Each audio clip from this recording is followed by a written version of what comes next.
안녕하십니까, 늑다리입니다. 자, 오늘은 2022년 1월 1일 새해가 밝았습니다. 자, 저희 구독자님과 그리고 저희 채널을 시청해 주시는 모든 분들, 새해에는 건강하시고 하시는 모든 일들 잘 되시길 바랍니다. 그리고 새해 복 많이 받으십시오. 자, 오늘 새해 첫날 이렇게 촬영을 하게 되었는데요. 근데 어제까지는 굉장히 추웠어요. 근데 오늘 촬영한다고 그나마 조금 날씨가 나쁘진 않은데 그래도 춥네요. 자, 오늘은 대한민국 SUV 중 아직까지는 그나마 럭셔리라고 하는 제네시스 GV80을 가지고 나왔습니다.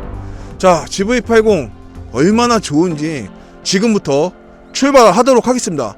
출발!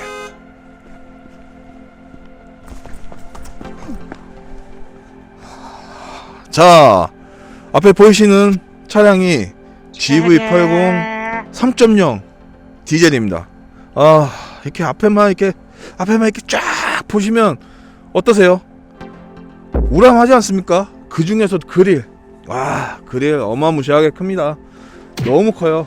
사실은 이 그릴 크기 때문에 호불호가 있기는 합니다. 좋아하시는 분들 계시고 싫어하시는 분들도 계시지만 BMW도 요즘에 이 그릴을 너무 돼지코를 그냥 너무 키워서 싫어하시는 분들도 계시고 좋아하시는 분들도 계십니다. 자, 제가 현재 소렌토도 타고 있습니다. 소렌토를 타고 있는데 당연히 제네시스와 비교 대상은 될 수가 없겠죠.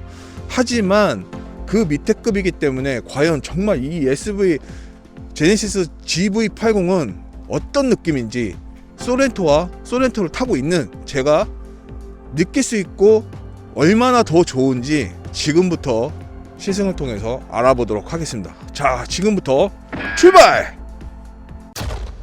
우선 간단하게 GV80 3.0 디젤 스펙을 보시고 오겠습니다.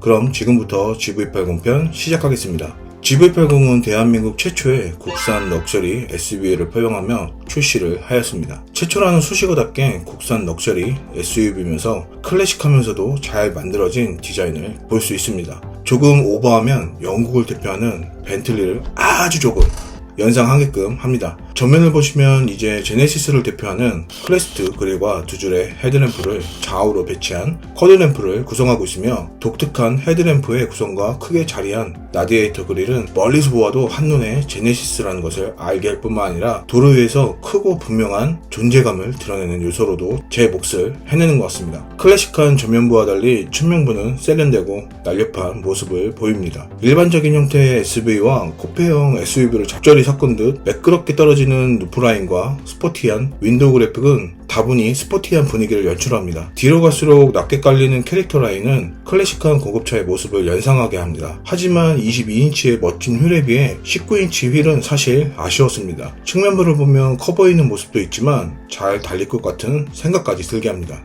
전면과 마찬가지로 제네시스의 i10TD를 듬뿍 담아낸 후면 역시 좌우에 자리한 4줄의 쿼드램프의 디자인을 했고 스쿱으로 파낸 듯 오목하게 빚어낸 면처리는 충분한 입체감을 느낄 수 있었습니다. 테일램프 상단은 마치 스포일러를 더한 듯 몸끝 솟아오르는 형태로 마치 패스트백을 보듯 스포티한 분위기를 느낄 수 있었습니다. 실내 인테리어는 G80과 또 다른 느낌을 주고 있었습니다. 하지만 G80과 공통점은 군더더기 없는 잘 정돈되고 깔끔하다는 느낌이었습니다. 심플하면서도 고급스러운 하이그로시와 클래식이 공존하는 요소로 제네시스만의 분위기를 냈지만 G80과 비교했을 때 하이그로시가 너무 많아 사실 더 고급스러울 수도 있었던 부분을 깎아먹지 않았나 생각을 합니다. 스티어링 휠은 독특하지만 사실 조금 올드한 느낌이 든다는 개인적인 생각이 듭니다. 14.5인치 와이드 디스플레이는 G80과 똑같으며 역시 시원시원한 화면 구성, 빠른 응답 속도와 선명한 화질 등 인포테인먼트 시스템은 나쁘지 않았습니다. 대시보드 상단에 자리한 레이아웃은 주행 중 시선 이동을 최소화시키며 터치뿐만 아니라 센터 터널의 통합 컨트롤을 통해 주행 중에도 어렵지 않게 기능을 조작할 수 있었습니다. 하지만 조금 운전자 포지션에서 조금 멀다는 느낌이 들었고 운전자 쪽으로 좀 더 보이게 하면 어떨까 하는 생각이 들었습니다. 다이얼과 터치패드를 혼합한 통합 컨트롤러가 위치해 있으며 사실 터치패드는 상당히 쓰는데 불편했습니다. 차라리 차라리 음성인식으로도 기능을 컨트롤할 수 있게 음성인식이 훨씬 수월하게 사용할 수 있었습니다. 인포테인먼트 디스플레이의 아래로는 터치 기능을 담긴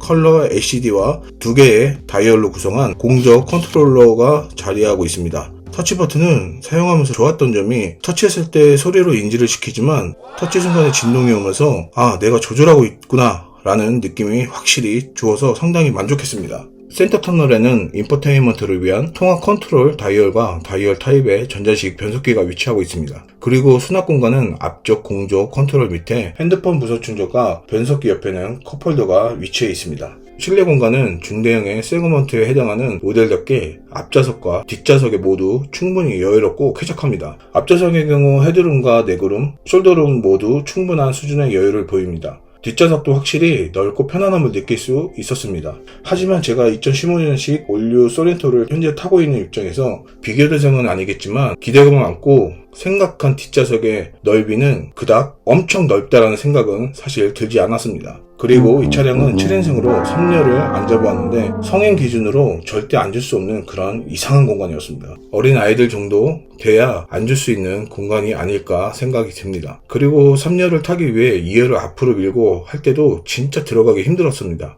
하지만 확실히 럭셔리 포방했기 때문에 2열과 3열을 접을 시 접는 버튼이 트렁크에 있어 편안하게 자동으로 접고 필 수 있어 매우 편했습니다. 트렁크 공간은 확실히 7인승이어서 희생한 부분이 있어 그런지 3열을 접어도 트렁크 공간이 그리 크게 느껴지지는 못했습니다. 마지막으로 2열, 3열 모두 접었을 때 누울 수 있는지 한번 누워봤습니다. 충분히 여유롭게 누울 수 있었으며 비어있는 공간을 메운다면 여유로운 차박도 가능할 것 같습니다. 지금까지 GV80 내외관을 살펴보았습니다. 국산 럭셔리 SUV답게 고급스러우면서도 클래식한 느낌이 물씬 났습니다. 그렇다면 주행도 궁금해집니다. 주행편으로 돌아오겠습니다. 지금까지 늑다리였습니다. 감사합니다.